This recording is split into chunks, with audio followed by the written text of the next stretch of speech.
सिर्फ पेट्रोल पूरा करके जा रहा हूँ खुदा की कसम। और बच्चे मेरे देख रहे होंगे हमारा बाप गया हुआ है, कुछ लेकर आएगा हमारे लिए और बनेगा और चूल्हा जलेगा। खुदकुशियों के आप आंसर देखें कि क्या हालात हुए, किस तरह खुदकुशियाँ हो रही हैं वहाँ। रात को जाते हुए बच्चों के लिए रोना में आ रहा होता है। 3 बच्चे हैं मेरे, मैंने तीनों को स्कूल से हटा दी। जो कमाते हैं वो पेट्रोल पूरा कर लेते। डेली वेजेस पे पेट्रोल बढ़ रहा है, कोई इस पर बात करने के तैयार नहीं है। पेट्रोल डेली बढ़ रहा है, बच्चों को रोटी पूरी करें या इसको पूरा करें। सेल में नहीं करते हैं, सुबह से लेकर निकले हुए मेडिसिन, ना कोई मेडिसिन भी की है। उसके बाद दूसरा ये कि पेट्रोल पूरा करके अब घर जा रहे हैं कि बच्चों के लिए क्या लेके जाएंगे, पेट्रोल पूरा करके आ रहा हूँ मैं। को खुदा की कसम मीडिया किसी बात को नहीं उठा रहा। हम चलाएंगे, आपकी बात बताएं आप। सर खुदा की कसम इस वक्त रोटी से मजबूर हुई है आवाम।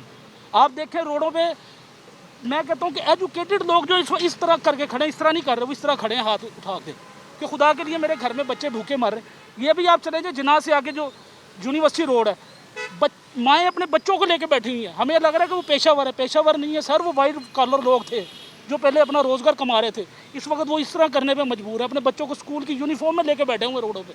खुदकुशियों के आप आंसर देखें कि क्या हालात हुए, किस तरह खुदकुशियाँ हो रही हैं आवाम की। किसी को हुक्मरान को किसी के कान पे जूं नहीं रेंग रही यार। क्या सब्सिडी दे रहे हैं, डेली वेजेस पे पेट्रोल बढ़ रहा है, डेली वेजेस पे। कोई एक दिन होता था पहले मखसूस था जी, 1 माह बाद जाके रेट बढ़ेगा। डेली रेट लिस्ट आ रही है, 1 रुपये कम करते हैं 10 रुपये बढ़ा देते हैं अगले दिन।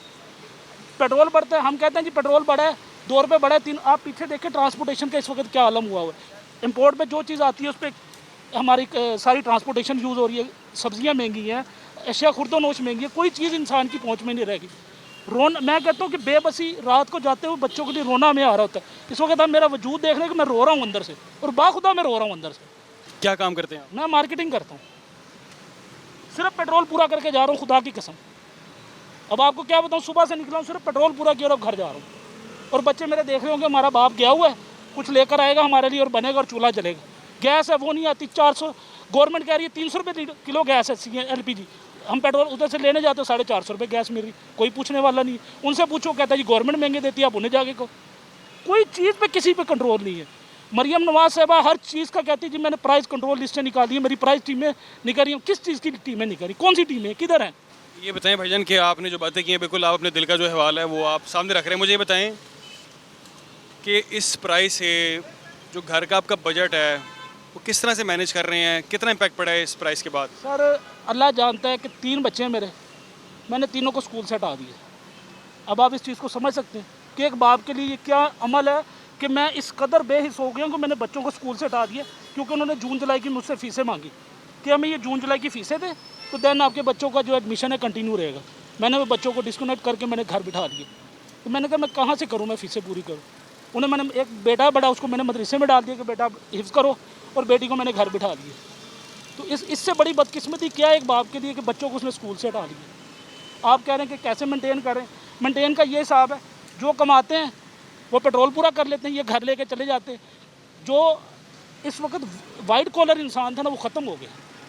अब 2 सिर्फ तबके रह गए, एक रिच और एक पुअर। वाइट कॉलर बिल्कुल ख़त्म हो गया सेंटर से। उसकी रीज़न क्या है कि डेली वेजेस पे पेट्रोल बढ़ रहा है डेली।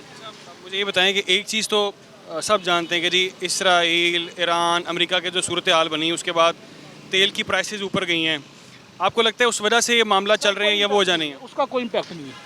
आप सिर्फ इस वक्त ये देख लें, मैं लाहौर शहर की बात करता हूँ, मैं पूरा लाहौर मार्केट, जिनका पहले 1 पेट्रोल पंप था इस वक्त उनके 3-3 पेट्रोल पंप है। ये वजह इसकी क्या है कि आपने सुना होगा जी, ये जो प्राइसेस हैं वो डेली बेसिस के ऊपर जो है वो रिवाइज़ की जाएंगी। अब जो पहले जिस तरह था वो चीज़ ख़त्म कर दी, इसकी रीज़न क्या लगती है आपको? सर पैसा कमाना, उन्हें पता है कि उनके साथ हर चीज़ उनको सपोर्ट है। ईरान में जंग लगी है, ईरान में हर चीज़ मुहैया है। अच्छा, मुझे ये बताएं कि आपसे वैसे पूछना चाह रहा हूँ मैं कि महाना कितना आप कमा लेते हैं? सर मेरी जो महाना जो सारा कुछ कैलकुलेट करके ना, मैं 60 to 70 के राउंड बोर्ड मेरी अल्हम्दुलिल्लाह वो निकाल। इस वक्त ये सूरत हाल हुई है कि कंज्यूमर पावर जो है बिल्कुल ख़त्म हो चुकी है। कंज्यूमर, हम लोग, महंगाई हो जाती है पेट्रोल प्राइसेस के बाद, कंज्यूमर परचेजिंग पावर बिल्कुल ख़त्म हो चुकी है। इस वक्त जो लोग पहले, मैं कहता हूँ कि अपना गुजर बसर कर रहे थे ना, वो उससे भी नीचे चले गए। और खुदा जानता है कि अल्लाह वाहिद है, कि अल्लाह वाहिद है कि आप सिर्फ, मैं सिर्फ अपना दुख देख रहा हूँ ना मैं, लेकिन जब रोड पे जाते हैं ना, आप कभी रोड पे विज़िट तो करें, माएँ बच्चों को लेके बैठी हुई, सर रोना आता है। छोटे छोटे बच्चे, वो माँ के पेट से भिखारी नहीं पैदा हुए, वो वाइट कॉलर थे जो पहले अपना घर का गुजर बसर कर रहे थे। अब वो उनके पास वो शक्कत नहीं है, वो बच्चों को लेकर स्कूल की यूनिफॉर्म में बच्चे बैठे हुए हैं रोडों पे कि सर मेरे पास फ़ीसों के पैसे नहीं है। हम क्योंकि हमारा तबका एक ऐसा बन गया, हम उन्हें पेशावर समझते हैं, लेकिन आप कभी उनका दुख सुने तो खुदा की कसम आपको रोना आएगा। मुझे ये आखिरी बात बताएं, मैं आपका ज़रा वक्त ले रहा हूँ, मुझे आखिरी बात बताएं कि कोई हल भी पे तजवीज़ करें कि इस वक्त क्या किया जा सकता है। हर बंदा परेशान है। सबसे बड़ा हल देखें, माशाल्लाह आप मेरे से ज़्यादा नॉलेज रखते हो, उन्हें अपने सुकून की सब कुछ है कि हमारे लिए सब कुछ हो, आवाम मर रही है कोई फिक्र नहीं, माएँ बच्चों को गले घोट रही हैं कोई फिक्र नहीं, माएँ बच्चों को रोडों पे लेके बैठी हैं कोई फिक्र नहीं, बच्चों को तालीम से हटाया जा रहा है कोई फिक्र नहीं, एजुकेशन माफिया अरूज पे है कोई फिक्र नहीं, सिर्फ उनके बच्चे यूनिवर्सिटियों में अच्छियों में पढ़ रहे हैं, यूके बैठे